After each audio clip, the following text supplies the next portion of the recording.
Well, back in the early 2000s, I produced a television show called Fugitives from Justice, and we aired it on Court TV, and we aired it in Louisiana's Most Wanted. We worked specifically with the U.S. Marshal Service out of Houston and the Gulf Coast Task Force, tracking down the most elusive fugitives that Houston had to offer. Now, what brought me to Jean Lafitte is my family's been in Louisiana since the early 1700s. And of course, we've all heard the legend and lore and everything about Jean Lafitte. I mean, every family's got the story, every family's got the quote unquote connection to Jean Lafitte, you know. And so that, and plus you can go on the U.S. Marshal's website right now, and there's actually 3 pages dedicated to Jean Lafitte. The U.S. Marshal at the time was U.S. Marshal Duplessis, and how he could never catch Jean Lafitte. So of course, at that time I said, well, challenge accepted, and I started researching Jean Lafitte. Now, what was interesting about particularly my story is there's many legends and theories that exist about Jean Lafitte. You have, you know, stories from authors who've written many books on where this guy's really from. Where is he from? France? Is he Spanish? Is he French? Is he Jewish? Is he? Nobody really knew.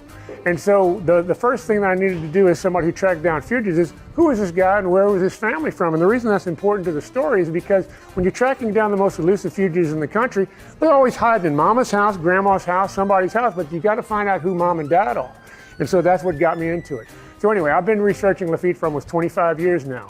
And I have finally solved the riddle of who Jean Lafitte really was. I have his baptismal certificate, I have his mother and father's marriage contract, I have his grandparents' successions, and I can once and for all prove who Jean Lafitte really was. The legendary pirate Jean Lafitte was not a fictitious New Orleans character. Jean Lafitte was a man and a real pirate. Lafitte was either French, Spanish, or Jewish, depending on who's asking, as he might put it. It was somewhere near here, in New Orleans, historic Exchange Alley, that in 1805, Jean Lafitte founded the Lafitte Trading Company. Lafitte was known as the Pirate King.